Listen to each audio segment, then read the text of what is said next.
Hello and welcome everybody. Today we are going to continue looking at the two knights defense, and after e4, e5, knight f3, knight c6 and bishop c4, knight f6, white can play immediate move d2, d4, which usually we call this opening line the Morphy attack. So in my previous lectures, we were checking here the outcome of e takes d4. So when white immediately challenged black's center, so black has to accept e takes d4, as I said a few lectures ago, that knight takes e4 is very dangerous move, because after d takes e5, white is having so many threats. Queen d5, bishop takes f7, etc. When black is having a lot of trouble with his unprotected knight on e4. So e takes d4 usually is the best continuation for black. And suddenly we are getting the position which could be transposed from the different moves order. So if, let's say, in my previous lecture, I was talking about the Urusev gambit, after e4, e5, bishop c4, knight f6, d4, e takes d4, knight f3, and I just say that it's not always black is just accepting the pawn sacrifice of the knight takes e4, so black could simply play knight c6, and we are getting the exact position we are going to start working on today. So after e takes d4, once again I'd like to show you how we reach in this position normal way.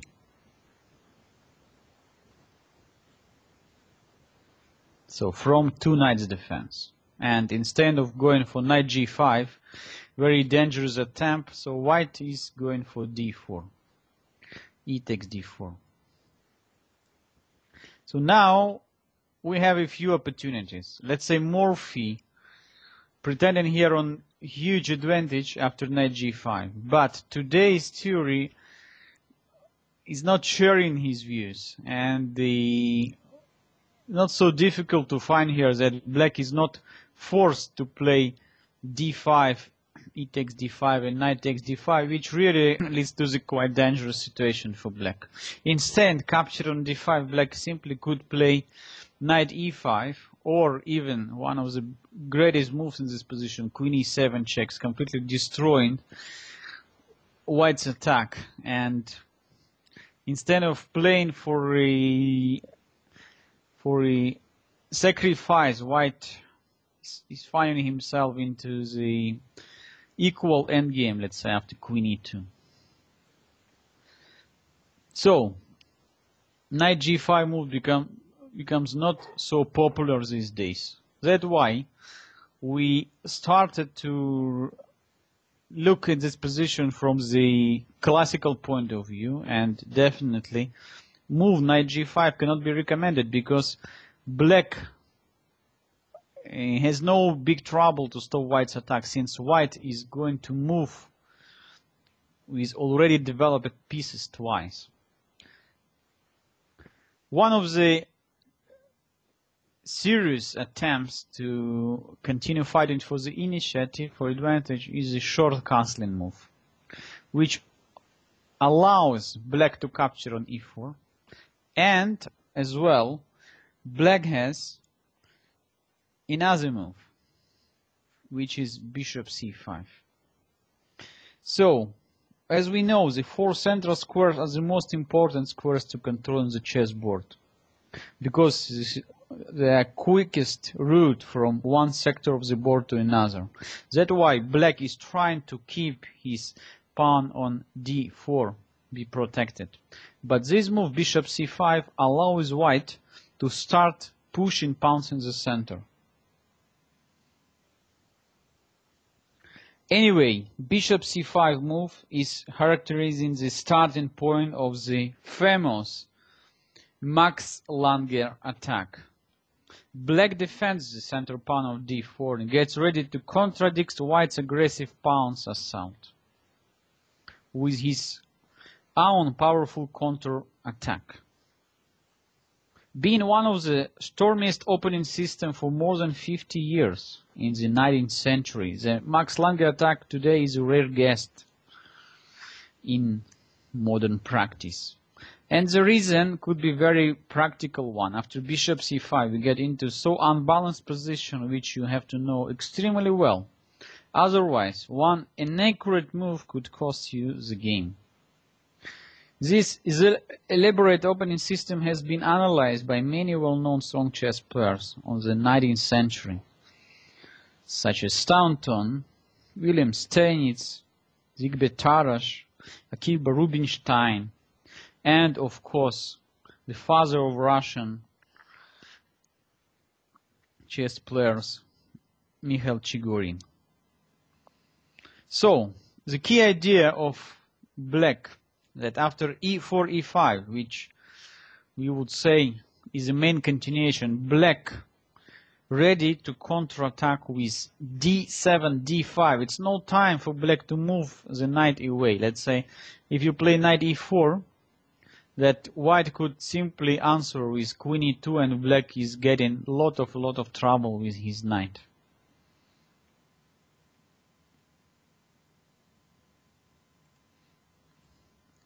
So, d5 is the key of the Max Lange attack.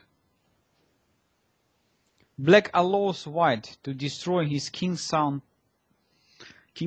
pawns, but black is getting just very powerful center pawns pair, which should be a great compensation for the ruins king's safety. So after e takes f6 and d takes c4, white definitely has to continue rook e1 check, because f takes g7 after rook g8 is not allowing anything special for white. So black is going to capture the g7 pawn very soon, and then bishop is coming into the center. Queen comes to f6, so position is just great for black.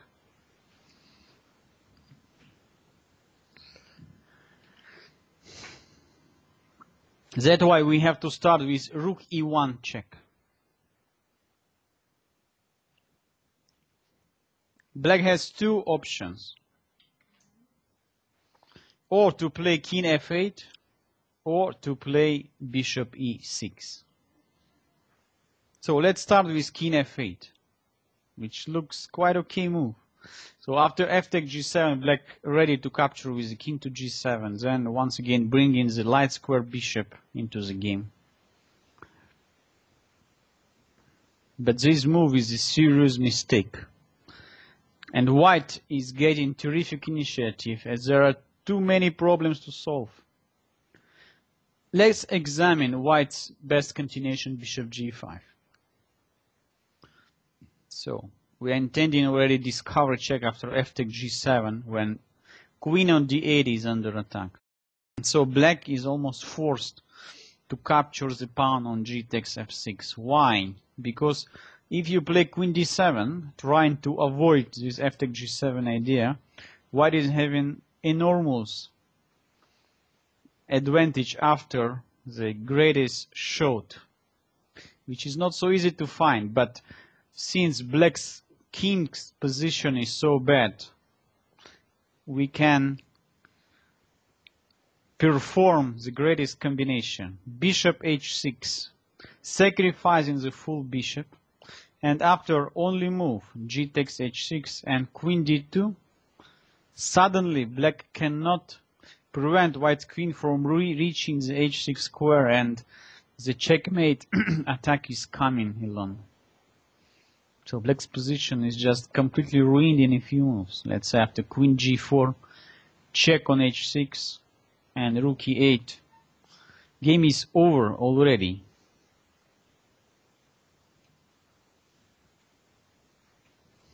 So after bishop g5, So it's already very, very difficult to play here for black.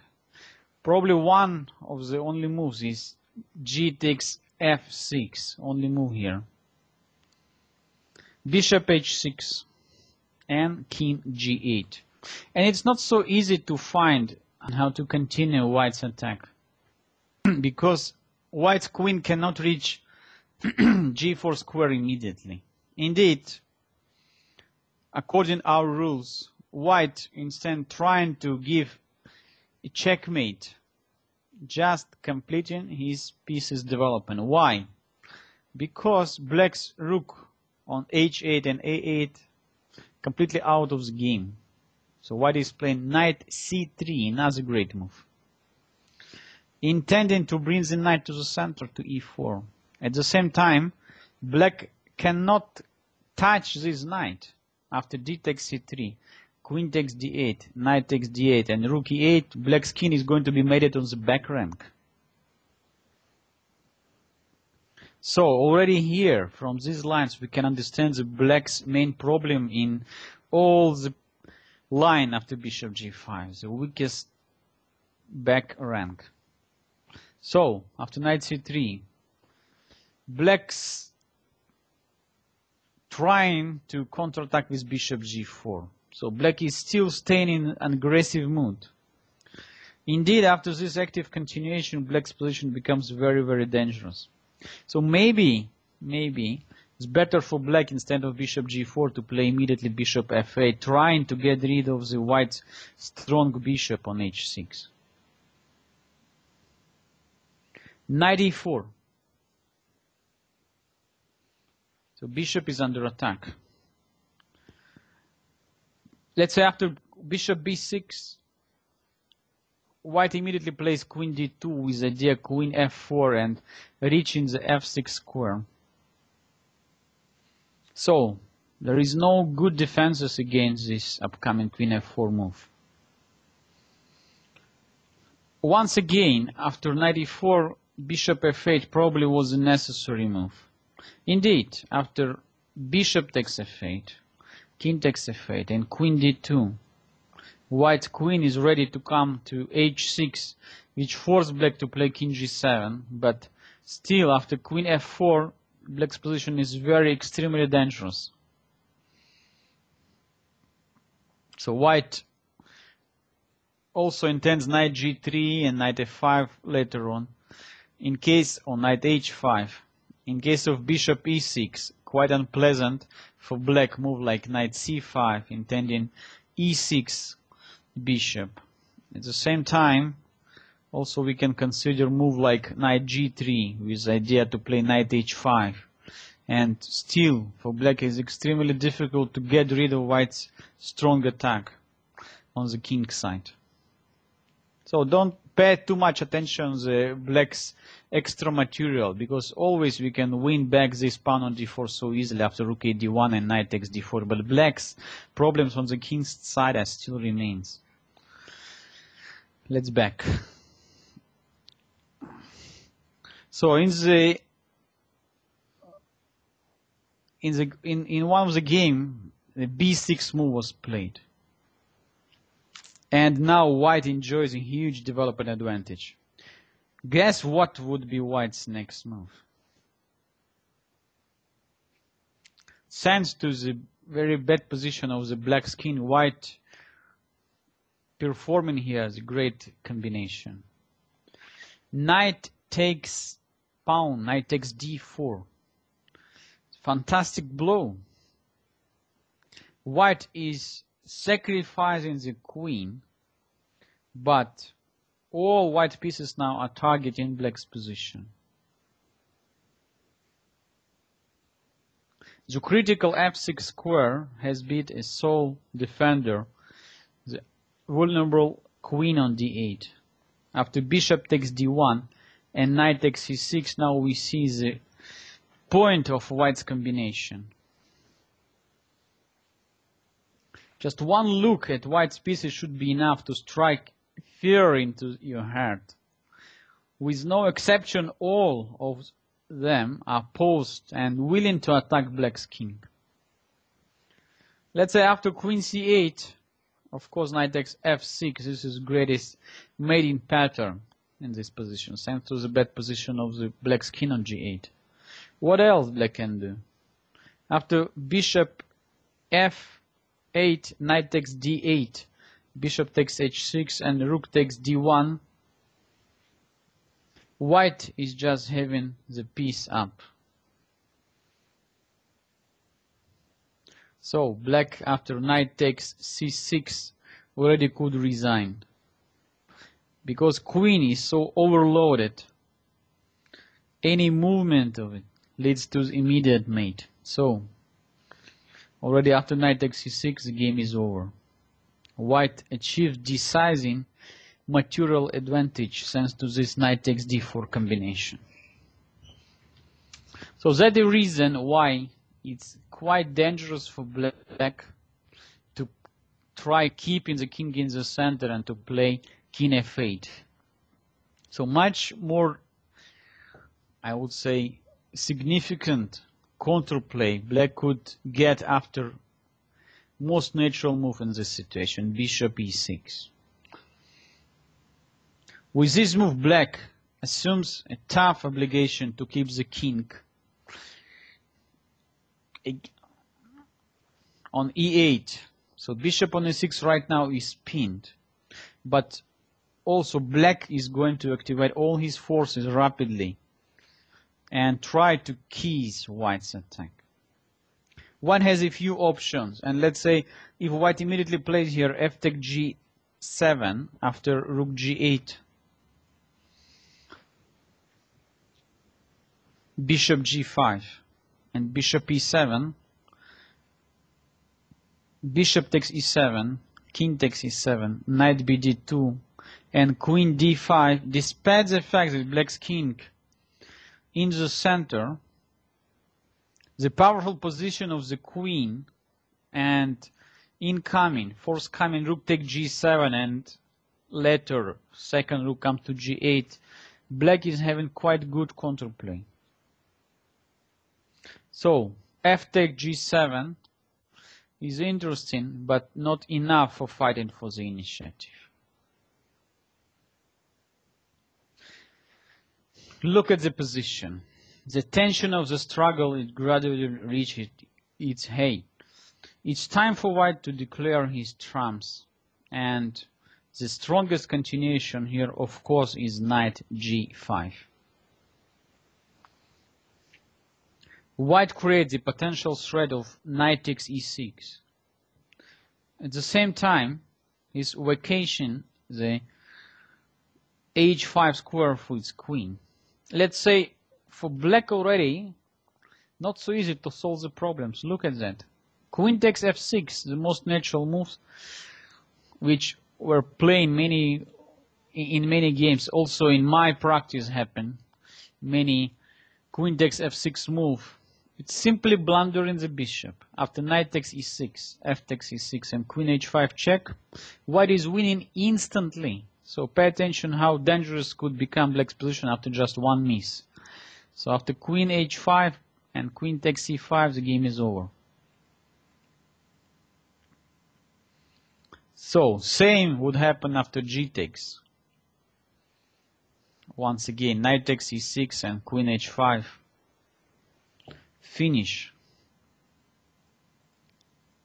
So what to play then after knight g5?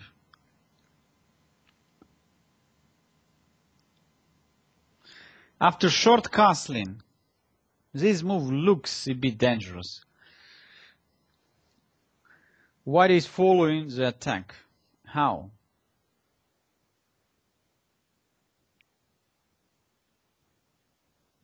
F takes g7, king takes g7, and rook takes e6.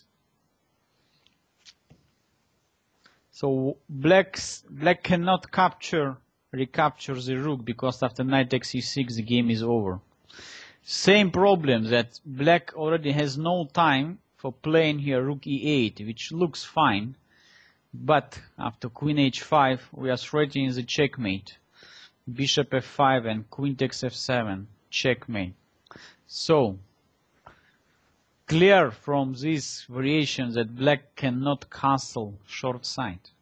So it means that black has to keep the king in the center.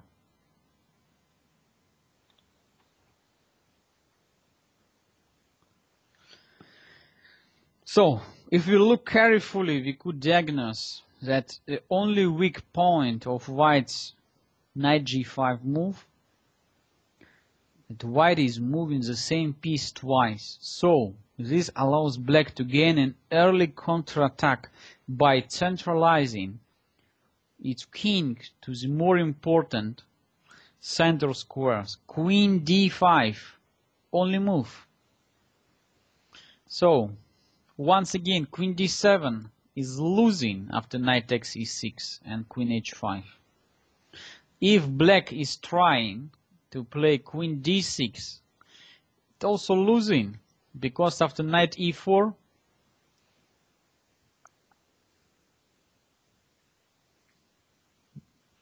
white is intending to capture on g7 and to come with knight f6. Gray is fork.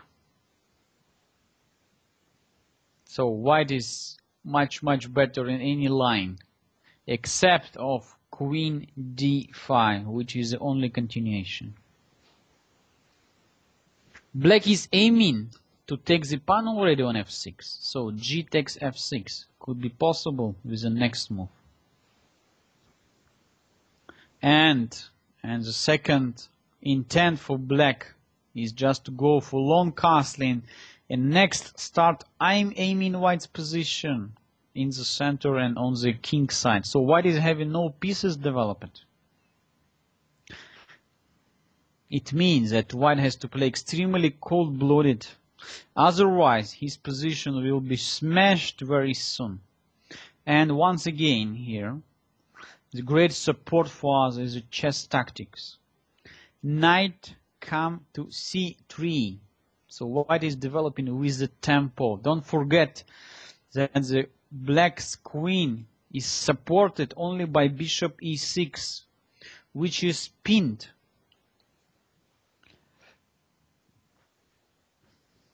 So at the moment black cannot touch white's knight on c3 because queen takes d5. And white is immediately winning.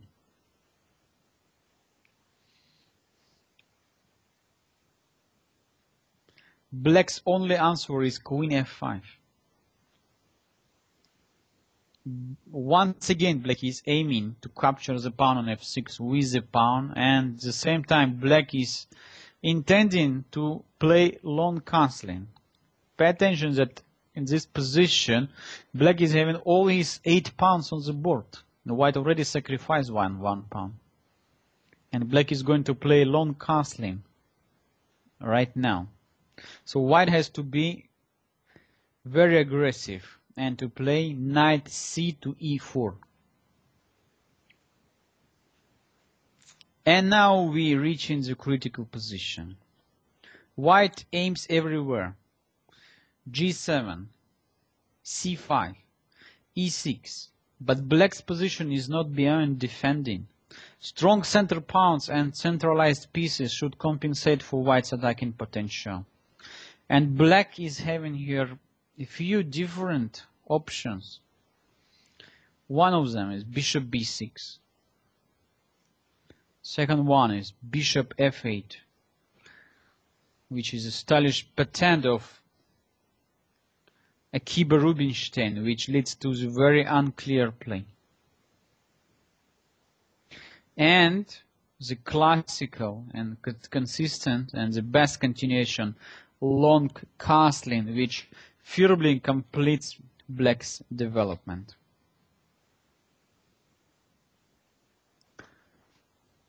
So, first of all, I would like to show you what would happen here in case of long castling.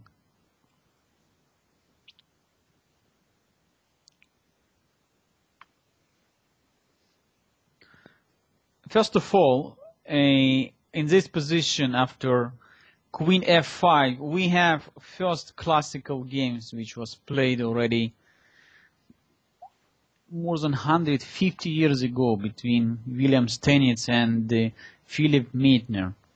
And Stanitz, this is quite short game, and of course here were a few serious mistake in an accuracy. So after Queen F5, Stanitz immediately pushed his pawn on G4. And after Queen takes F6 and Knight D5 got quite strong attack. After Queen D8, the game finished by the great combination from Stanitz. Look at that. Rook takes E6, F takes E6, Knight takes E6. Suddenly, Black C7 and C5 bishop under attack, and Black cannot capture the knight. After Queen takes D5, Knight takes C7, White is winning. And after Queen D7, that's exactly what happened in the game. Queen E2 and Bishop E7. Stanitz continues his attack with Knight takes C7, Knight D takes C7, King F7, and Queen takes C4.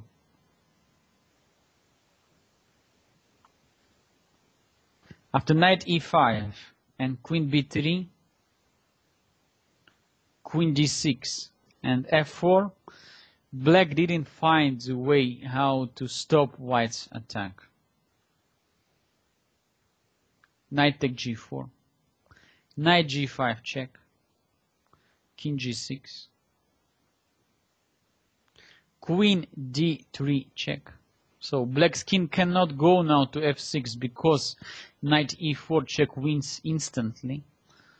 So only move is King H5, and Stanitz finishing the game with Queen H3 check, King G6, Queen take G4, Queen B6, Knight G to E6 check, King F6, Queen G5, King F7, and Queen take G7 checkmate. And this classical game shows already how dangerous Black's position in the Max Lange attack. So let's back.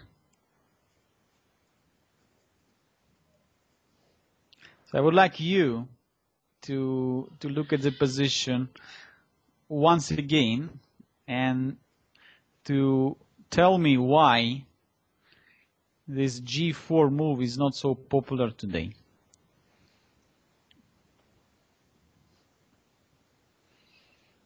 And why, and today after Queen F5, the best continuation for White, definitely Knight E4.